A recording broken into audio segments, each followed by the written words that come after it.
तमेव बलं पश्यति पापं सुकुमो रजो पटिवतं वकेतुं यो अपदुटस नरसदुसति शुद्धसभुसयनहङ्गनसं तमेव बलं पश्यति पापं सुकुमारजो पटिवतं वकेतोति।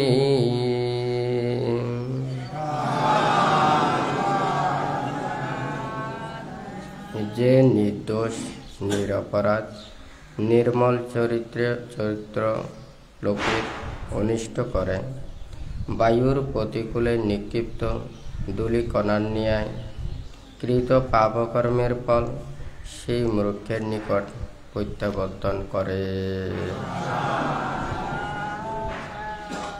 বুদ্ধ ধর্মপদের গাথায় এই উপদেশটা দিয়েছেন। আমরা প্রত্যেকেই ধর্মের কাছে আসি প্রত্যেকের মনটাকে পবিত্র করার জন্য, ধর্মের দিকে ধাবিত করার জন্য। মনের লোভ, দ্বেষ, মোহ, হিংসা, বিদ্বেষ এগুলো পরিত্যাগ করার জন্য প্রত্যেকেই ধর্মের সান্নিধ্যে এসে থাকে। মনের মধ্যে যদি অপরের প্রতি ক্ষতির চিন্তা করে, খারাপ মন্তব্য করে, অপরের অনিষ্ট সাধন করে, তাহলে নিজেরই সেই অকল্যাণ সৃষ্টি করে। বুদ্ধ এই কথাটা বলেছেন। যারা শীলবান, নির্দোষ, নিষ্কলুষ, নিষ্পাপ, যাহাদের জীবন সে নির্মল চরিত্রের অধিকারী, তাহাদের প্রতি যাহারা হিংসা উৎপন্ন করে, বিদ্বেষ উৎপন্ন করে, তাহাদের যদি ক্ষতির চিন্তা করে, তাহলে সেই বায়ুর প্রতিকূলে নিক্ষিপ্ত ধূলিকণা যেমন নিজের গায়ে সেটা নিজের গায়েই পড়ে, ঠিক তদ্রূপ যারা শীলবান, ধার্মিক, সৎপুরুষ, তাহাদের প্রতি যাহারা অনিষ্ট কামনা করে, তাহাদেরই সেই ক্ষতির সাধন হয়। বুদ্ধ এই উপদেশটা এখানে দিয়েছেন। তা আমরা প্রত্যেকে চাই নিজের মনটাকে পবিত্র করার জন্য। বান্তে প্রায় সময়ই ধর্ম উপদেশ দিয়ে থাকে। এখানে আমাদের মন কখন অপবিত্র হয়? যখন আমরা কায়ের দ্বারা খারাপ কাজ করি, অন্যায় কাজ করি, বাক্যের দ্বারা মিথ্যা, অপরাধ এবং দুর্ভাগ্য ভাষণ করি, এবং কায়ের দ্বারা নানান প্রকারের অকুশল কর্ম যখন কর্ম করে থাকে, এবং মনের দ্বারা নানান ধরনের অকুশল কর্ম সৃষ্টি করে থাকে, চিন্তা করে থাকে, তখনই মন পাপক্লিষ্ট হয়। একটা স্বচ্ছ পানিতে যেমন ময়লা পড়লে তখন আর পানিগুলো পবিত্র থাকে না, পরিষ্কার থাকে না, জীবাণুমুক্ত থাকে না, ঠিক তদ্রূপ মনের মধ্যে খারাপ কিছু উৎপন্ন করলেও তখন আর মন পবিত্র থাকে না। তাহলে আমরা সেই পবিত্রতা অর্জন করার জন্য, আয়ত্ত করার জন্য আমরা ধর্মের কাছে আসি, হয় নাকি না? তাহলে যেখানে ওখানে যেমন মনে করেন আপনাদের প্রত্যেকের বাড়িতে ভালো যদি আহার, স্বচ্ছ পরিশুদ্ধ আহারও যদি থাকে, যে একটা পাত্র, সেই পাত্রে যদি ওখানে ময়লা পাত্রে যদি এগুলো দেয়া হয়, তখন কিন্তু আপনারা গ্রহণ করতে চাইবেন না, হয় নাকি নয়? ঠিক তদ্রূপ ধর্মও তো পবিত্র বিষয়। তাহলে সেই ধর্মকে রক্ষা করা, সেই ধর্মকে শ্রবণ করা, ধর্মস্থানকে সুন্দর করে পবিত্রতায় রাখা, এটাও কিন্তু আমাদের দায়িত্ব। যদি ধর্মস্থান পবিত্র না থাকে, অর্থাৎ এখানে পাত্র, সেই পাত্র যদি ওখানে মানে অপবিত্র হয়, ওখানে যতই স্বচ্ছ পবিত্র বিশুদ্ধ জিনিস দিলেও এটাও কিন্তু ময়লাযুক্ত হয়ে যায়। তাহলে ধর্ম কিন্তু পবিত্র। আমাদের দেহ যদি, মন, এগুলো যদি অপবিত্র হয়, তখন আমরা ধর্ম উপলব্ধি করতে পারবো না, ধর্মের স্বাদ লাভ করতে পারবো না, ধর্মজ্ঞান লাভ করতে পারবো না। বানতে প্রায় সময় দেশনায় বলে গরু দুধ দেয়, এখানে কিন্তু মানে ওখানে ভেজাল দুধ দেয় না, হয় নাকি না? কিন্তু আমরা যখন ওই ভেজাল পাত্রে, ময়লাযুক্ত পাত্রে যখন নেওয়া হয়, তখন ওই খাঁটি এবং বিশুদ্ধ দুধও কিন্তু ওখানে কি অশুদ্ধ হয়ে যায়। ঠিক তদ্রূপ ধর্ম পবিত্র আছে, কিন্তু আমরা সঠিকভাবে ব্যবহার যদি না করি, এটার পবিত্রতা যদি রক্ষা না করি, তাহলে আমরা যথাযথ ধর্মের ফল লাভ করতে পারব না। বুদ্ধ এখানে যে কথাটা বলেছেন, নির্দোষ নিরপরাধ নির্মল চরিত্র লোকের যাহারা অনিষ্ট করে, তারা 10 প্রকারের নানান ধরনের দণ্ড তাহারা ভোগ করে থাকে। যেমন মনে করেন, কেউ যদি খারাপ কিংবা অন্যায় কাজ করে, তাহলে ওখানে মানুষেরা নিন্দা করে, শাস্তি প্রদান করে থাকে। নিজেদের জ্ঞাতি মিত্র যারা থাকে, ওনারা ওনাদের কাছ থেকে মানে সরে যায় এবং নিজের ভোগের পরিহানি হয়। তাহলে বিভিন্ন লাভ সৎকারের পরিহানি ঘটে এবং নানান ধরনের ওখানে নিন্দা অপবাদ এগুলো লাভ করে থাকে। নিজের ওখানে ঘর বাড়িতে নানান ধরনের অগ্নিসংযোগ হয়ে থাকে, দুরারোগ্য ব্যাধিতে আক্রান্ত হয়, জটিল রোগে আক্রান্ত হয়, মৃত্যুর পরে ওরা নরক যন্ত্রণা ভোগ করে থাকে। তাহলে চিন্তা করে দেখুন, আমরা যখন জন্ম নিয়েছি, কেউ পাপীও না, কেউ সুশীল না, আবার দুশীল না, ভালোও না খারাপও না, জ্ঞানীও না অজ্ঞানীও না, হয় নাকি না? তাহলে আমরা এখন কিন্তু যদি খারাপ কাজ করি, তাহলে মানুষেরা আমাকে খারাপ বলে জানবে। যে যেমন কর্ম করবে তেমন ফল ভোগ করবে। তাহলে আপনি শীল পালন করলে আপনি হবেন শীলবান, আপনি সঠিকভাবে ধর্ম আচরণ করলে আপনি হবেন ধার্মিক, আপনি দুশীলতা আচরণ করলে তখন আপনি দুশীলে পরিণত হবেন। তাহলে এখানে যদি জ্ঞানের কর্ম করেন, আপনাকে জ্ঞানী বলবে, আপনি যদি অজ্ঞানীর কর্ম করেন অজ্ঞানী বলবে। তাহলে আমরা জন্মের পর থেকে আমরা সৎ মানুষের কল্যাণ মিত্র, ভালো মানুষের সান্নিধ্য পেলে আমাদের সব কিছু আচার আচরণ, চিন্তা, চেতনা এগুলো আমাদের ভালো হবে, হয় নাকি না? একটা সবাই বলে থাকে, সৎসঙ্গে স্বর্গবাস, অসৎসঙ্গে সর্বনাশ। বানতে সব সময় এটা বলে থাকে, একটা যদি আপনাদের ঘরে ফ্যান আছে, সেই ফ্যান কার, এই ফ্যানের মালিক কে, সেই ফ্যান চিনে না। সেই ফ্যানের খাঁচা আসলে এখানে কিন্তু ফ্যানের বাতাস, তাহলে এটা কি, এটা লাভ করে থাকে, হয় নাকি না? তাহলে ঠিক তদ্রূপেও আমরা যদি সৎ কল্যাণ মিত্র সাধু সৎপুরুষের সান্নিধ্যে থাকি, আমরা প্রত্যেকেই সেটা ভালোভাবে জীবন অতিবাহিত করতে পারব। কিন্তু দুশীল, অন্যায়কারী, পাপী যারা পাপকর্ম সম্পাদন করে, শুধু তাহারা নিজে পাপকর্ম করে তা নয়, তাহাদের সান্নিধ্যে তারা থাকে, তাহাদের সংসর্গ যারা লাভ করে, তারাও কিন্তু সেই পাপের ওখানে আনিশংস পায়। আপনারা এখানে পুণ্যেরও কিন্তু আনিশংস পায়।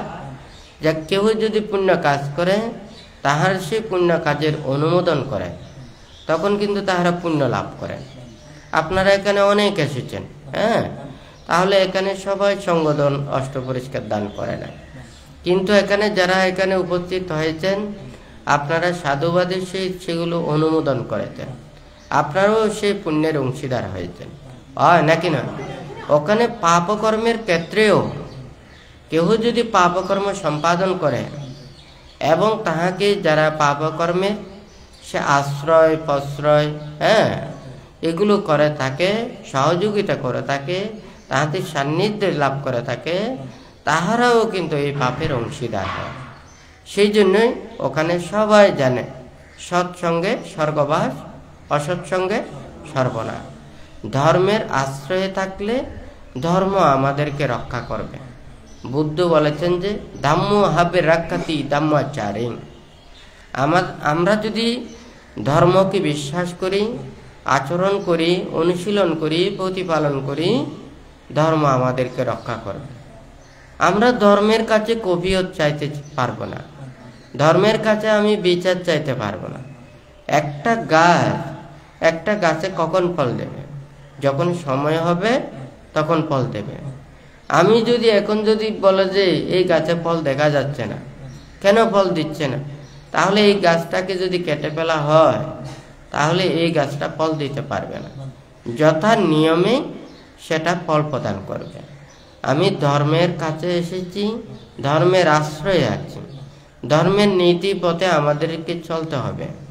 ধর্মই আমাকে রক্ষা করবে। কখন রক্ষা করবে, কিভাবে রক্ষা করবে, এগুলো আমাদেরকে চিন্তা করলে হবে না। এটা যথাসময় আসলে, পরিপক্ক যখন হবে, এটার ফল প্রদান করবে, নাকি না? তাহলে ধর্মকে যদি আমরা বিশ্বাস করি, কর্মফলকে যদি বিশ্বাস করি, আমরা যদি নীতিতে চলি, তাহলে কারো কাছে ওখানে মানে সাহায্য পেতে হবে না, সাহায্য চাইতে হবে না। অটোমেটিক ধর্ম সবাইকে রক্ষা করবে, নাকি না? তাহলে আমরা যদি ধর্মের সান্নিধ্যে না থাকি, শুধুমাত্র নিজের সেই বিপদের সময়, আপদের সময়, রোগের সময়, নানান ধরনের সমস্যার সময় এসে ধর্মের আশ্রয়ে আসি, কিন্তু যখন আমাদের ধর্মের ফলটা লাভ করি, এরপরে ওই কলা গাছের মতো, কলা গাছ যখন ওখানে আমরা কলা গাছটা পাই, কলা পাই, এরপরে কলা গাছটা কেটে ফেলি, নাকি না? কিন্তু ধর্ম তো এককালীন ফসলের মতো নয়। ধর্ম অনির্বাণ কাল পর্যন্ত। আপনাকে যতক্ষণ পর্যন্ত নির্বাণ সাক্ষাৎ করতে না পারবেন, ততক্ষণ পর্যন্ত এই ধর্মের আশ্রয়ে থাকতে হবে। এখন আমরা কিন্তু সেটা নয়।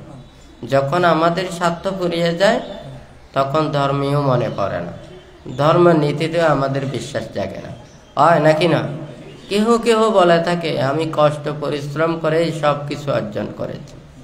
আচ্ছা, কষ্ট পরিশ্রম করে আমরা সবাই পেয়েছি সত্য, নাকি না? আমাদের অতীতের কর্মফলও আছে। আমরা যদি সৎ মাতা পিতা না পাই, সৎ আচার্য যদি না পাই, কল্যাণ মিত্রদের যদি সান্নিধ্য যদি আমরা লাভ না করি, তাহলে আমরা কোনোদিন এটা সৎভাবে কি গঠন করতে পারবো? কখনো পারবো না। তাহলে সৎ কল্যাণ মিত্র, মাতা পিতা, শীলবান মাতা পিতা লাভ করা, এটাও একটা পুণ্যের প্রভাব, নাকি না? একটা গাছ আমরা সাধারণত দেখি, সবাই যখন চাষবাস করে থাকে, প্রথমে আমরা কি চিন্তা করি, আমি কোন ফসলটা ওখানে বপন করব। যত ভালো উন্নত জাতের এবং যত ভালো মানের আমি চারাটা ওখানে জোগাড় করব, এবং তত অনুযায়ী যদি আমি উর্বর জায়গা নির্ধারণ করব, আমি তত ফল বেশি লাভবান হব, নাকি না? তাহলে বীজ, এটা হচ্ছে যে অতীত জন্মের একটা কর্ম প্রভাব, ফারমি, একটা পুণ্য সংস্কার। এটা হচ্ছে যে এই মানে বীজের কি মানে মূল গুণটা। তাহলে এই গাছটা, যে এই গাছের অথবা বীজ মূল, এটা যদি আমার উন্নত জাতের না হয়, উন্নত মানের না হয়, এটা যদি ভালো পরিপক্ক যদি না হয়, আমি শত চেষ্টা করলেও ওখান থেকে ভালো কিছু আশা করতে পারবো না, নাকি না? তাহলে আমাদের অতীতের কর্মসংস্কার স্বীকার করতে হবে, আমাদের কর্মপ্রভাব স্বীকার করতে হবে। এটা হচ্ছে যে বীজ, মূল, চারা সদৃশ। এরপরে হচ্ছে যে ভূমিটা হচ্ছে যে তত অনুযায়ী উর্বর জায়গা। যখন আমরা জন্ম লাভ করেছি, সৎ মাতা পিতা আমরা পেয়েছি, নাকি না? তাহলে শীলবান সৎ কল্যাণ মিত্র পেয়েছি। কিন্তু আমি যদি সৎ সংসর্গ যদি না থাকি, সৎ মাতা পিতার ঘরে এও খারাপ পুত্র জন্ম নেয় নাকি নেয় না? অথচ মাতা পিতারা ভালো, পরিবেশ পরিস্থিতিও ভালো, কিন্তু সে সৎসঙ্গ পায়নি, হয় নাকি না? অসৎসঙ্গের সাথে মিশে সেও কিন্তু খারাপ হয়ে যায়, হয় নাকি না? তাহলে সে কিন্তু অতীতের কর্মের প্রভাবে সৎ মাতা পিতা পেয়েছে, কিন্তু খারাপ সঙ্গীর কারণে সে কি হয়ে গেছে? ওখানে খারাপ হয়ে গেছে। অর্থাৎ বীজটা ভালো, চারাটা ভালো, হ্যাঁ, তাহলে মূলটা ভালো, কিন্তু যেই জায়গায় ওখানে পড়েছে এই জায়গা উর্বর নয়। এবং কৃষক যদি ওখানে অদক্ষ হয়, অভিজ্ঞতা সম্পন্ন যদি না হয়, তাহলে এই গাছ যতই উৎকৃষ্ট এবং ভালো মানের হোক না কেন, এটা ফলগুলো পাওয়া সম্ভব না, হয় নাকি না? তাহলে আমাদেরকে এটা বীজ মূল চারার গুণাগুণ দেখতে হবে, এবং এই যে ভূমির উর্বরতা এটা দেখতে হবে, এবং যে কৃষকের অভিজ্ঞতা সম্পন্ন হতে হবে। আপনারা প্রত্যেকেই দেখেন, যেমন যারা ছেলে মেয়েরা সন্তান যারা রয়েছে, আপনারা প্রত্যেকে চান একটা ভালো শিক্ষা কেন্দ্রে, ভালো একটা পরিবেশে, ভালো স্থানে আপনাদের ছেলে মেয়েদেরকে শিক্ষা করাতে চান, হয় নাকি না? তাহলে সে ভালো পরিবেশে থাকলে তার চিন্তা শক্তি, মেধা শক্তি সে ডেভেলপ হবে, ভালো চিন্তা করবে, অন্যান্যদের সংস্পর্শ থেকে সে সবসময় ভালোটাই পথে থাকবে, হয় নাকি না? সেটা চান নাকি চান না? হ্যাঁ, তাহলে আমরা প্রত্যেকেই চাই একটা ভালো কিছু লাভ করতে। তাহলে আমরা এখানে যদি খারাপ সঙ্গ যদি পরিত্যাগ করি, আমরা নিজেরাই নিজেদেরকে যদি সংযত রাখি, তাহলে আমরা প্রত্যেকেই ভালো হতে পারি। ভালো হওয়ার জন্য, ভালো ব্যবহার করার জন্য, ভালো পথে চলার জন্য ওখানে অর্থ লাগে না, হয় নাকি না? কষ্ট হয় না, সহজে আমরা ভালো ব্যবহার করতে পারি, ভালো চিন্তা করতে পারি, অপরজনকে উপকার করতে পারি, ভালোও হতে পারি, হয় নাকি না? কিন্তু খারাপ হতে কিন্তু অর্থ লাগে, হয় নাকি না? ওখানে বিনা পয়সায় কাউকে কিন্তু মত দেবে না, হয় নাকি না? খারাপ কোনো কিছু ব্যবহারের জন্য ওখানে বিনা পয়সায় কোনো কিছু দেবে না, হয় নাকি না? কিন্তু বিনা পয়সায় কিন্তু ভালো হওয়া যায়, ভালো ব্যবহার করা যায়, আরেকজনের সাথে ভালো সঙ্গীর সাথে মেশা যায়, হয় নাকি না? তাহলে ভালো হতে চাওয়াটা কিন্তু খুব সহজ, কিন্তু আবার কঠিনও। ভানতে বলেছে যে কি, বদভ্যাস পরিত্যাগ করা কঠিন, হ্যাঁ, সদভ্যাস গঠন করা কঠিন, হ্যাঁ। তাহলে একজন জ্ঞানী পণ্ডিত ওনারা কঠিন কাজকে সহজ করেন, অর্থাৎ সে খারাপ কিছুকে পরিত্যাগ করাটা কঠিন, সেই কঠিন কাজ সে সহজ করেন জ্ঞানী গুণী পণ্ডিত মানুষ, হয় নাকি না? সৎ অভ্যাস গঠন করা কঠিন, তাহলে সৎ জ্ঞানী গুণী মানুষেরাই সৎ অভ্যাস গঠন করেন, হয় নাকি না? আপনারা তো জ্ঞানী হতে চান, আপনারা পণ্ডিত হতে চান, আপনারা শীলবান হতে চান, শীলবান হতে চান বিধায় আপনারা শীল নিয়েছেন, ধর্মস্থানে উপনীত হয়েছেন, হয় নাকি না? ধর্ম শ্রবণ করছেন। তাহলে যেই পণ্ডিতের কর্মটা এটা রক্ষা করতে হবে। আমি ভালো হতে চাই, এটা বড় কিছু না, ভালো কর্ম করতে হবে, ভালো পথে চলতে হবে, ভালো চিন্তা করতে হবে, হ্যাঁ। তাহলে আমি যদি ভালো কর্মপাঠটা যদি অনুশীলন করি, তাহলে যথাযথভাবে আমাদের যেই উপদেশটা শ্রবণ করা, এটা আমাদের আচরণ করতে পারলে এটার পূর্ণাঙ্গ আমাদের ফলটা লাভ করতে পারবো, হয় নাকি না? তাহলে প্রত্যেকেরই বুদ্ধের সে নিয়ম নীতি শিক্ষা উপদেশ, এখানে অনেক প্রকারের শীলের কথা বলেছেন, পঞ্চশীলের কথা বলেছেন, অষ্টশীলের কথা বলেছেন, 10 শীলের কথা বলেছেন, 227 শীলের কথা বলেছেন, এই দুধাঙ্গ শীলের কথাগুলো বলেছেন, হয় নাকি না? দেখুন এতগুলো শীল এখানে কিসের জন্য? আপনি কায়ের দ্বারা পাপ কাজ না করার জন্য, হ্যাঁ, বাক্যের দ্বারা অন্যায় মিথ্যা বিতা কটু ভেদ, পাপ হিংসাযুক্ত বাক্য থেকে পরিত্যাগ করার জন্য, হয় নাকি না? নিজের হাত পাকে সংযত করার জন্য এতগুলো শিল্প, হয় নাকি না? কিন্তু আপনি যদি হাতকে যদি বেঁধে ফেলেন, মুখটাকে যদি বেঁধে ফেলেন, পাটাকে যদি বেঁধে ফেলেন, অর্থাৎ মুখটাকে সংযত রেখেছেন, হাতটাকে সংযত রেখেছেন, পাটাকে সংযত রেখেছেন, শরীরটাকে সংযত রেখেছেন, তাহলে পঞ্চশীল প্রতিপালন করতে পারবেন, অষ্টশীল প্রতিপালন করতে পারবেন, 10 শীল প্রতিপালন করতে পারবেন, 227 শীল প্রতিপালন করতে পারবেন, হয় নাকি না? কিন্তু এই নিজের শরীরটাকে যদি ঠিক করতে না পারেন, তাহলে কিন্তু আর কোনো কিছু করতে পারবেন না। এই দেহ দিয়েই পাপ সঞ্চিত হয়, আবার এই দেহতেই এই পাপের বিপাকগুলো ভোগ করে, হয় নাকি না? মনের অশান্তি, শরীরের জ্বালা যন্ত্রণা, দুঃখ বেদনা, তাহলে সব কিছু এখানে কাউকে বলে আসে না, কিন্তু কর্মের বিপাক টিকে আসে। যথাসময়ে যখন আসে তখন সবাইকে ভোগ করতে হয়, হয় নাকি না? সবাই বলে না কপাল, কপাল বলে না, হয় নাকি না? মানে যাদের পোড়া কপাল, যেদিকে যায় নদী শুকিয়ে যায়, হয় নাকি না? আর যাদের কপাল ভালো, সেদিকে নদীর পানি যদি নাও থাকে, নদীতে এমনি জল এসে যায়, হয় নাকি না? এটা তো সবাই জানে, পোড়া কপাল আর বড়া কপাল, হয় নাকি না? তাহলে যাদের পোড়া কপাল যেদিকে যাবে সেদিকে শুকিয়ে যাবে। এই কর্মের বিপাক, বুদ্ধ বলেছে যে যাহার কিছু কর্মের বিপাক এখানে কেউ ওখানে দেখে নয়, এটা কিন্তু আমরাই সৃষ্টি করছি, আমরাই ভোগ করছি। একটা লোহার জাঙ্গার, এই জঙ্গলও কোথা থেকে অন্য বাহির থেকে আসে না। এই লোহার সংস্পর্শে যখন লবণ পানি এই অনিষ্টকারক এগুলো যখন বাজে, ওই লোহাতে কি উৎপন্ন হয়? মরিচের জং উৎপন্ন হয়, হয় নাকি না?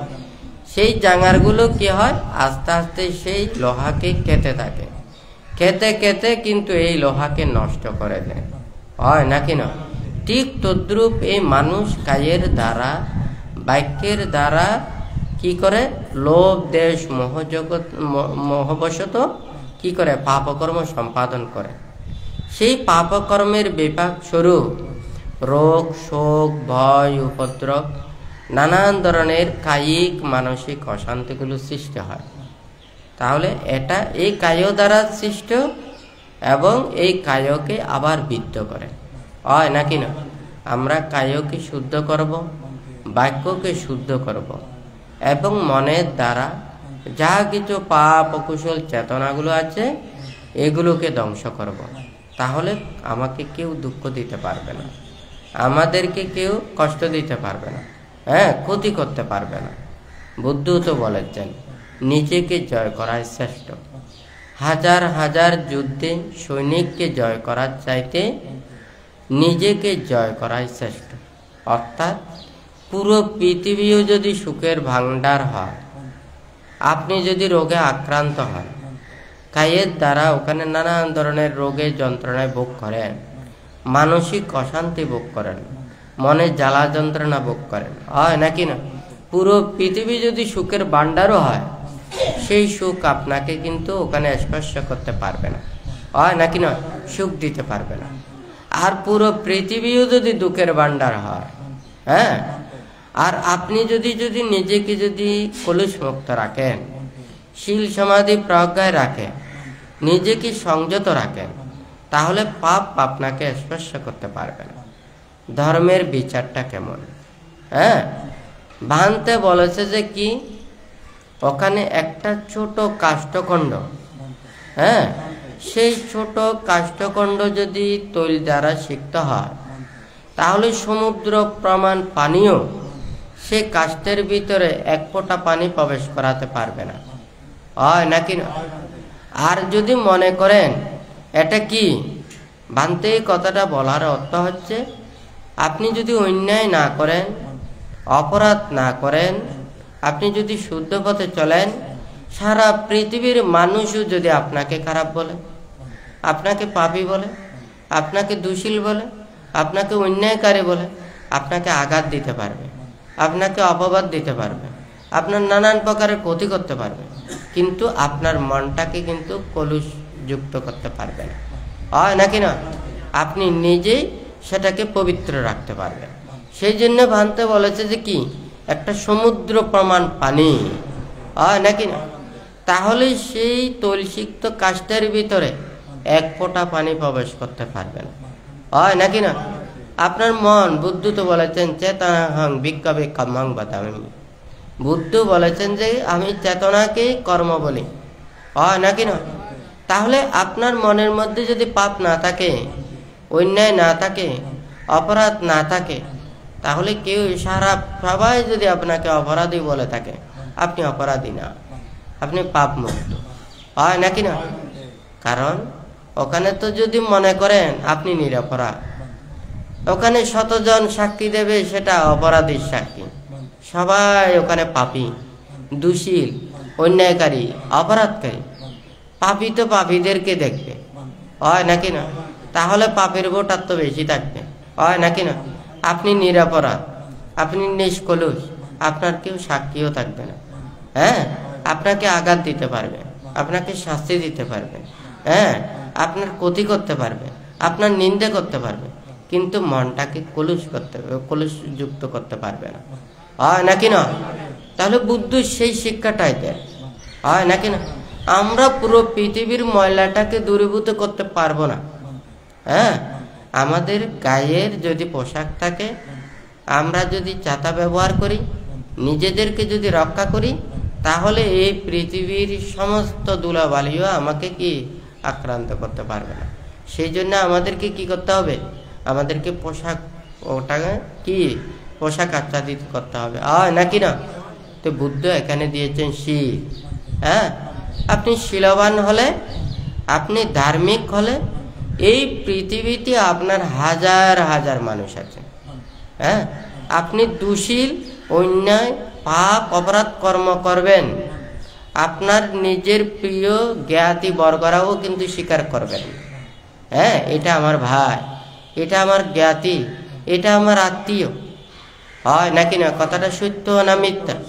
আজকে আপনারা সবাই এখানে এসেছেন ধর্মের কারণে, কত জায়গা থেকে এসেছেন, কত গ্রাম থেকে এসেছেন, কতজন এখানে ধর্ম শ্রবণ করছে, হয় নাকি না?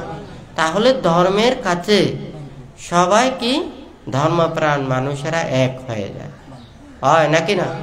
আপনি যখন ধার্মিক হবেন, আপনি যখন শীলবান হবেন, তাহলে আপনার জ্ঞাতি মিত্র ওখানে কোনো অভাব নেই, হয় নাকি না?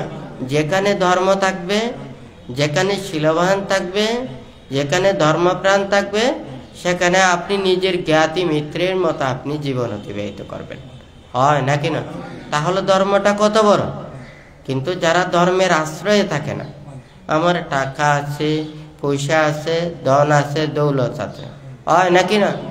কিন্তু আপনাকে কি বলবে? ধনী বলবে, আপনাকে কি ভোগী বলবে, আপনাকে প্রভাবশালী বলবে, কিন্তু আপনাকে ধার্মিক বলবে না, আপনাকে শীলবান বলবে না, হয় নাকি না?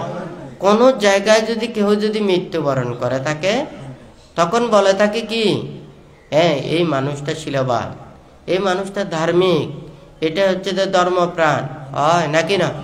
তখন কিন্তু ধর্মপ্রাণ মানুষেরা সবাই উপস্থিত হবে। আপনারা দেখেন না, কেউ যখন মৃত্যুবরণ করে থাকে, শেষ বিদায় দেওয়ার জন্য, শেষ দর্শন দেওয়ার জন্য বিভিন্ন গ্রাম থেকে শত শত হাজার হাজার মানুষ আসে, হয় নাকি নয়? কিন্তু আপনি অত্যাচার করেন, আপনি অপরাধ করেন, আপনি দোষী, পাপী, হ্যাঁ, অন্যায়কারী, আপনি যদি মৃত্যুবরণ করে থাকেন, তখন মানুষেরা কি বলবে? এ খারাপ মানুষ মরেছে, আরো ভালো হয়েছে, হয় নাকি না? আমরা অনেক মানে এই দুর্দশা থেকে রেহাই পাবো, হয় নাকি না? আমরা কিন্তু চাই না, আমরা সেটা চাই না। আমরা যতক্ষণ বেঁচে আছি, বেঁচে থাকতে চাই, মৃত্যুর পরেও আমরা পৃথিবীতে বেঁচে থাকতে চাই মানুষের কাছে, হয় নাকি নয়? তাহলে আমরা যদি বাঁচার মতন যদি বেঁচে থাকতে চাই, মৃত্যুর পরেও যদি আমরা মানুষের কাছে যদি বেঁচে থাকতে চাই, আমরা মানুষের কল্যাণের জন্য, ভালোর জন্য, সুখের জন্য আমাদের কাজ করতে হবে, হয় নাকি নয়? তাহলে আমরা কোনো মানুষকে দুঃখ দেব না, কষ্ট দেব না, আঘাত দেব না, অনিষ্ট করব না, কারো ওখানে ক্ষতি করব না। ধর্মপদের গাথায় এই কথাটা বলেছেন, হয় নাকি নয়? কারো যদি আমরা অনিষ্ট চিন্তা করি, তাহলে সে অনিষ্ট, সে দুঃখ পাবে, কষ্ট পাবে, সেটা বড় নয়। কিন্তু প্রথমে আমাকে কি করবে, এটা আমি বায়ুর প্রতিকূলে যদি এটা নিক্ষিপ্ত করি, তার গায়ে পড়বে না। সেই ওখানে ধুলাবালি কার গায়ে পড়বে? যে নিক্ষিপ্ত করবে তার গায়ে পড়বে, হয় নাকি না? আমরা যদি অপরের অনিষ্ট চিন্তা করি, প্রথমে মন কার কলুষিত হবে? নিজের। লোভ উৎপন্ন হবে, দ্বেষ উৎপন্ন হবে, হিংসা উৎপন্ন হবে, পাপ চেতনা জাগ্রত হবে। তাহলে নিজের মনই সব সাথে ওখানে কলুষিত হবে। তাহলে যাকে আমি ওখানে দোষ দিয়েছি, যার প্রতি চেয়েছি, সে যদি আমার প্রতি মৈত্রী পরায়ণ হয়, তাহলে তার গায়ে বাঁচবে। কিন্তু তার মনে যদি হিংসা উৎপন্ন হয়, আমার প্রতি যদি ক্রোধ উৎপন্ন হয়, আমার প্রতি যদি বিদ্বেষ উৎপন্ন হয়, সেও কিন্তু কলুষিত হবে, হয় নাকি না? আমি একটা ময়লা মেলা মারলাম, হয় নাকি না? তাহলে সে সরে গেল, আমার হাতে কিন্তু ময়লা বাজবে, নিজের কাছে ময়লা বাজবে। সে যখন সরে গেছে, কিন্তু তার কাছে কোনো ময়লা বাজবে না, হয় নাকি না? সে মৈত্রী উৎপন্ন করেছে, হয় নাকি না? তাহলে ধর্ম শিক্ষা দেয়, সেটা মৈত্রীর শিক্ষা দেয়, ত্যাগের শিক্ষা দেয়, অহিংসার শিক্ষা দেয়। ধর্ম এখানে হিংসার শিক্ষা দেয় না। আমরা ধর্মস্থানে গিয়ে যদি আমরা ওখানে লোভ, দ্বেষ, মোহ, হিংসা, বিদ্বেষ যদি জাগ্রত হয়, এটা তো ধর্ম না, হয় নাকি না? বরঞ্চ আরো এটা ধর্মকে অপবিত্র করার নিয়ে। তো যাই হোক, আপনারা প্রত্যেকেই শীল প্রতিপালন করবেন, বুদ্ধির সে ত্যাগের কথাটা ভাববেন, মৈত্রীর কথাটা ভাববেন, অহিংসার কথাটা ভাববেন। অহিংসা, মৈত্রী, ত্যাগ যেখানে থাকবে না, যেখানে ক্ষমা থাকবে না, যেখানে ধৈর্য থাকবে না, সন্তুষ্টিতে থাকবে না, সেখানে কোনো ধর্ম নেই। ধর্ম আমাদের মনটাকে শান্তি দেওয়ার জন্য, মনের ভাব দূরীভূত করার জন্য, কায় বাক্যকে সংযত করার জন্য, দুশীলতাকে পরিত্যাগ করার জন্যই তো আমরা ধর্মের আশ্রয়ে আসি, হয় নাকি না? আমরা যদি ধর্ম স্থানে এসে যদি ভালো কিছু না শুনে যদি ওখানে খারাপটা শুনি, তাহলে এটা ধর্ম নয়। আমরা ধর্ম শ্রবণ করতে হলে, ধর্ম আচরণ করতে হলে আমাদের যথাযথ ধর্ম দেশকেও দেখতে হবে, হয় নাকি না? যিনি ধর্ম আচরণ করেন না, ধর্ম কথা বিশ্বাস করেন না, শীলকে আচরণ করেন না, ধর্মপথে চলেন না, অপরজনকে কি ধর্ম শিক্ষা দেবে? দিতে পারবে? আমি যদি সৎ শিক্ষা যদি শিক্ষিত না হই, অপরজন কি সৎ শিক্ষা কি দিতে পারবো? কেউ যদি মনে করেন মাস্টার্স পাস না করেন, তাহলে সে ওখানে বিএ পাস, এমএ পাস, তাদেরকে কি পড়াতে পারবে? প্রাইমারি স্কুলেরও যদি ওখানে শিক্ষকতা করতে চায়, তাকে ওখানে আইএ পাস, বিএ পাস করতে হয়, মাস্টার্স পাস করতে হয়, হয় নাকি না? সে প্রাইমারিও অতিক্রম করে, সে প্রাইমারি স্কুলের ছাত্রদেরকে ওখানে কি মাস্টার হতে পারে না? এমনি সহপাঠী শিক্ষার্থী যারা একই ক্লাসে, তাদের ছাত্রকেও ওখানে বোঝানো যায়, শিক্ষা দেওয়া যায়, কিন্তু এটা শিক্ষক নয়, হয় নাকি না? এটা সাহায্য করা, উপকার করা। কিন্তু একটা যদি সে যদি নিজেই যদি শিক্ষিত না হয়, তাহলে অপরজনকে শিক্ষা দান করতে পারে না। আমরা সবাই সৎ শিক্ষা লাভ করতে চাই, আমরা ধর্ম আচরণ করতে চাই, হয় নাকি না? আমরা শীল নিতে চাই, ধর্মচর্চা করতে চাই, হয় নাকি না? যার কাছে শীল নেই, সে তো শীল দিতে পারবে না। যার কাছে ধন নেই, সে তো ধন দিতে পারবে না। যার কাছে জ্ঞান নেই, সে তো জ্ঞান দিতে পারবে না। তাহলে আমি জ্ঞান লাভ করতে চাই, যার কাছে জ্ঞান আছে তার কাছে যেতে হবে। আমি শীল নিতে চাই, যার কাছে শীল আছে তার কাছে যেতে হবে শীল নেওয়ার জন্য, হয় নাকি? যার কাছে শীল নেই, আমি সারাদিন মিথ্যা কথা বলি, মুসা বাদা বেহরা মানি, শিক্ষা বাদাম সমাধি আমি বলে দিলাম, হয় নাকি না? হ্যাঁ, আমার কাছে শিল নেই, আমি মিথ্যা কথা বলি। হ্যাঁ, আপনাকে শুধু মোছা বাঁধা শিলটা দিয়ে দিলাম, তাহলে শিলটা হলো? আমার কাছে ধর্ম নেই, আমি আপনাদেরকে ধর্ম দিলাম, এটা ধর্ম হয়ে গেল? সেটা নয়। বুদ্ধ বলেছেন যে কি, মানে যত প্রকারের দান রয়েছে ধর্মদান শ্রেষ্ঠ, হয় নাকি না? দাম্মাদানাং সাব্বাদানাং জিনাতি, হয় নাকি না? ধর্ম দান সকল প্রকার দানকে জয় করে, হয় নাকি না? তাহলে অন্য যা কিছু রয়েছে সব কিছুর চাইতে ধর্মদান শ্রেষ্ঠ। অর্থাৎ আপনি পঞ্চশীল নিয়েছেন, অপরজনকে উপদেশ দিয়ে যদি তাদেরকেও যদি সেই শীলের পথে আনতে পারেন, তাহলে আপনার কিন্তু ধর্মদান হবে। আপনি যদি শীল প্রতিপালন না করে অপরজনকে উপকার করলেও তাকে যদি শীলের পথে যদি আনতে না পারেন, তাহলে এটা ধর্মদান হবে না। তাহলে তো ধর্মদান শ্রেষ্ঠ বলা যাবে না। আপনার কাছে যদি অর্থ না থাকে, আপনার অপরজনকে অর্থ দিতে পারবেন। দার, কজ্জ, উদার এগুলো দিয়ে যদি উপকার করেন, এই দিক থেকে নিয়েছেন, এই দিক থেকে দিয়েছেন, একদিকে ওখানে মানে ক্ষতি করেছেন, হ্যাঁ, আর একদিকে ওখানে আয় করেছেন, হবে? ওখানে লাভ ক্ষতি তো ওখানে কোনো কিছু হবে না, হয় নাকি না? দার, কজ্জ, উদার দিয়ে ওখানে যদি দান দিয়ে পুণ্য নিয়ে যান, হ্যাঁ, ওইগুলো তো মোজারোজ করতে হবে, হয় নাকি না? আপনি যদি এটা চিন্তা করেন, এটা দিয়ে ধর্ম না, এটা কি হতে হবে? এটা রিয়েল হতে হবে, বাস্তব হতে হবে। অপরজন থেকে যে নিয়েছেন এটা সঠিক হতে হবে। এটা যখন দিয়ে আপনি দান করবেন, এই দানটা আপনার যথাযথ হবে, হয় নাকি না? তাহলে অপরজনকে শীল দিতে হলে আমাকে শীল থাকতে হবে, আর অপরজনকে পুণ্য দিতে হলে আমার পুণ্য থাকতে হবে, আর অপরজনকে জ্ঞান দিতে হলে আমার জ্ঞান থাকতে হবে, হয় নাকি না? ধর্ম দানের শিক্ষাটাই এটা। তো যাই হোক, আপনারা যারা এখানে সমবেত হয়েছেন, আপনারা প্রত্যেকেই শীল প্রতিপালন করবেন, ধর্মপথে চলবেন, ধর্মের নিয়মে পথে চলে আপনারা যাতে এই দুর্লভ মানব জীবনকে সার্থকে রূপান্তরিত করতে পারেন।